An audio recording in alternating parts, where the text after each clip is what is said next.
ભરૂચ જિલ્લાની જંબુસર તાલુકા પંચાયત ખાતે પ્રમુખ ઉપપ્રમુખ પદ માટે મતદાન પ્રક્રિયા યોજવામાં આવી હતી, જેમાં સિગામ તાલુકા પંચાયત સીટ પર વિજેતા થયેલ કિરણબા સંજયસિંહ યાદવ પ્રમુખ અને પ્રકાશભાઈ જસવંતસિંહ પડિયાર ઉપપ્રમુખ પદે બિરાજમાન થયા છે।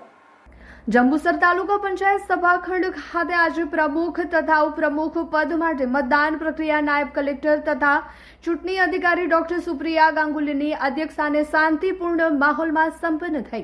સમગ્ર પ્રક્રિયા દરમિયાન ચૂંટાયેલા સભ્યોની ઉપસ્થિતિમાં નિયમ મુજબ મતદાન યોજાયું। તાલુકા પંચાયત પ્રમુખ અને ઉપપ્રમુખ પદની ચૂંટણીને લઈને રાજકીય વર્તુળોમાં ભારે ઉત્સુકતા જોવા મળી હતી। ભારતીય જનતા પાર્ટીની સ્પષ્ટ બહુમતી વચ્ચે જંબુસર તાલુકા પંચાયત પ્રમુખ પદ માટે ભારતીય જનતા પાર્ટી તરફથી ચૂંટાયેલા કિરણબા સંજયસિંહ યાદવને 15 મત, જ્યારે ઉપપ્રમુખ પદના પ્રકાશભાઈ પડિયારને પણ ભારતીય જનતા પાર્ટીના ચૂંટાયેલ ઉમેદવારી તરફથી 15 મત મળ્યા હતા।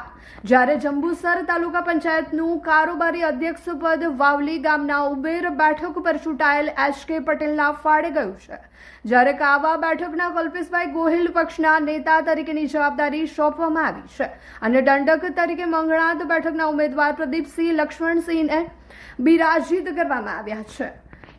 વિરોધ પક્ષ કોંગ્રેસ પાર્ટીમાંથી તાલુકા પંચાયત પ્રમુખ ફજીલા બાનુ અને ઉપપ્રમુખમાંથી મુમતાજ યુસુફને 6 મત મળતા ભારતીય જનતા પાર્ટીના પ્રમુખ ઉપપ્રમુખ તરીકે વિજેતા થયા હતા। પ્રમુખ ઉપપ્રમુખ પદ ચૂંટણીમાં ખાસ ઉલ્લેખનીય બાબત એ છે કે આમ આદમી પાર્ટીના કાવી 2 બેઠકો પર વિજેતા થયેલ ઉમેદવાર સોહિલભાઈ મલિકે એક પણ પાર્ટીને હાથ ઊંચો કરી મત આપ્યો ન હતો।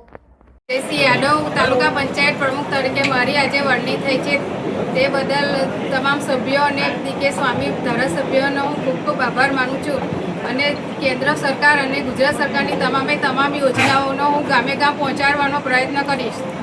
ભારત માતા કી જય, વંદે માતરમ। બધાએ સમજી જવાનું કે હવે પછી કોઈની દુકાન ચાલે નહીં, સર્વસંમતિથી બધા કામ થશે। આજે પ્રમુખભાઈના ઉપપ્રમુખભાઈના મને આજે કારોબારી અધ્યક્ષ બનાવ્યો, એ બદલ પણ હું જિલ્લા સંગઠન, જંબુસર સંગઠન બધાનો આભાર માનું છું।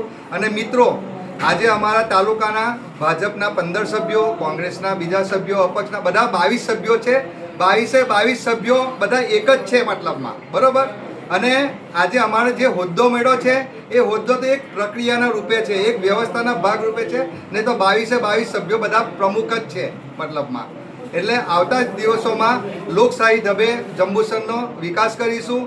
જે લોકો બધાએ સમજી જવાનું છે કે હવે કોઈનું કશું ચાલે નહીં, એટલે ખોટી દુકાનો ચલાવવાની નથી અને અહીં ખાલી કામ લઈને જ આવે, બરાબર।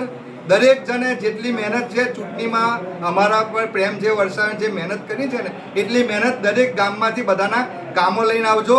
તો જંબુસરનું વિકસિત જંબુસર કરવું છે, વિકસિત તાલુકો કરવો છે, એ ભાગરૂપે બધા એ અમને સહકાર આપશે, એ અપેક્ષા સાથે વિરમું છું।